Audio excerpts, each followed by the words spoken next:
BJP को लगा तगड़ा झटका। परिसीमन के मुद्दे पर डीएमके और टीवीके के मिले सुर। तमिलनाडु विधानसभा में केंद्र के खिलाफ प्रस्ताव पास। बीजेपी को बड़ा झटका लगा है। संसद के आखिरी दिन तमिलनाडु से आई ऐसी खबर सामने आई जिसने बीजेपी की नींव हिला दी है, जिसने मोदी शाह की टेंशन बढ़ा दी है। परिसीमन के मुद्दे पर डीएमके और टीवीके एक ही नाव पर सवार नजर आए और तमिलनाडु विधानसभा में केंद्र के खिलाफ प्रस्ताव भी पास हो गया। अब बड़ा सवाल यही है कि क्या दक्षिण की राजनीति पहली बार परिसीमन के मुद्दे पर बीजेपी के सामने एकजुट होती दिखाई दे रही है। अगर ऐसा होता है तो आने वाले समय में यह बीजेपी के लिए एक नई और बड़ी राजनीतिक चुनौती बन सकती है।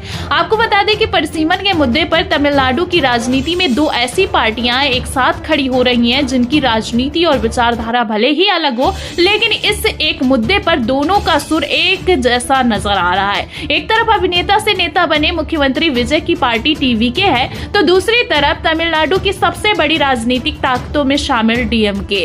तमिलनाडु विधानसभा में परिसीमन के खिलाफ प्रस्ताव पास हो चुका है और सबसे बड़ी बात यह है कि मुख्यमंत्री विजय की पार्टी टीवीके द्वारा लाए गए इस प्रस्ताव को डीएमके ने भी समर्थन दे दिया है। यानी जिस मुद्दे पर केंद्र सरकार आगे बढ़ने की तैयारी कर रही है, उसी मुद्दे पर तमिलनाडु में सत्ता पक्ष और विपक्ष एक साथ खड़े नजर आ रहे हैं। और यहीं से सवाल उठता है कि क्या परिसीमन का मुद्दा आने वाले दिनों में सिर्फ सीटों की गिनती का मुद्दा रहेगा या फिर उत्तर बनाम दक्षिण की राजनीति को और तेज करने वाला है। इसी बीच बड़ी हेडलाइन सामने आ रही है। परिसीमन के मुद्दे पर डीएमके और टीवीके एक नाव पर सवार होता नजर आ रहा है। इसी बीच अब बड़ी हेडलाइन सामने आ रही है। परिसीमन के मुद्दे पर डीएमके और टीवीके एक नाव पर सवार। तमिलनाडु विधानसभा में प्रस्ताव पास होने के बाद बीजेपी का हमला। वहीं दूसरी बड़ी हेडलाइन ये है कि सीएम विजय ने बदल दी राजनीति। केंद्र के प्लान के खिलाफ 2 दिन में 2 प्रस्ताव, डीएमके ने दिया साथ। दरअसल 12 अगस्त 2026 को तमिलनाडु विधानसभा ने परिसीमन के खिलाफ प्रस्ताव पारित किया।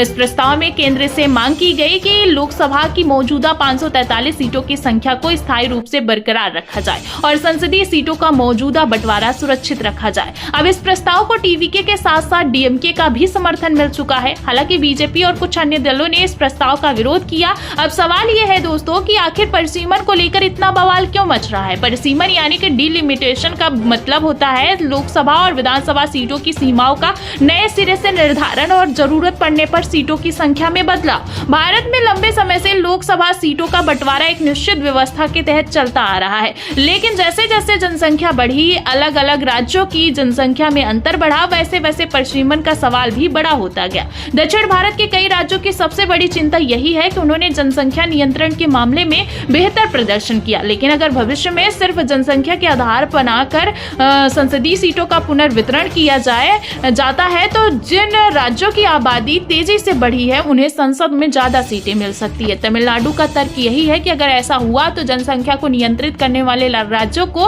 राजनीतिक नुकसान उठाना पड़ सकता है। इसी वजह से विधानसभा में पास हुए प्रस्ताव में मौजूदा 543 लोकसभा सीटों को नए बनाए रखने की मांग की गई है। और अब आते हैं उस बयान पर दोस्तों जिसने इस पूरे विवाद को और ज्यादा राजनीतिक हवा दे दिया है। तमिलनाडु बीजेपी के प्रवक्ता नारायण तिरुपति ने डीएमके और टीवीके पर निशाना साधते हुए कहा कि दोनों पार्टियां परिसीमन के मुद्दे पर एक ही नाव पर सवार है। बीजेपी की ओर से सवाल उठाया गया कि पहले डीएमके कह रही थी कि तमिलनाडु की एक भी सीट कम नहीं होनी चाहिए, जब अब सीटों से संभावित बढ़ोतरी की बात कही जा रही है। यानी कि बीजेपी की तरफ से ये तर्क दिया जा रहा है कि परिसीमन को सिर्फ दक्षिण बनाम उत्तर के टकराव के तौर पर पेश करना सही नहीं होगा। बीजेपी विधायक भोजराजन ने भी विधानसभा में सरकार के प्रस्ताव का विरोध करते हुए कहा है कि ज्यादा प्रतिनिधियों के जरिए लोगों को बेहतर सेवा मिल सकती है और परिसीमन जरूरी भी है, लेकिन दक्षिण के राज्यों की चिंता यह है कि अगर जनसंख्या के आधार पर सीटों का पुनर्वितरण हुआ तो संसद में उनकी हिस्सेदारी उनके जनसंख्या नियंत्रण के कारण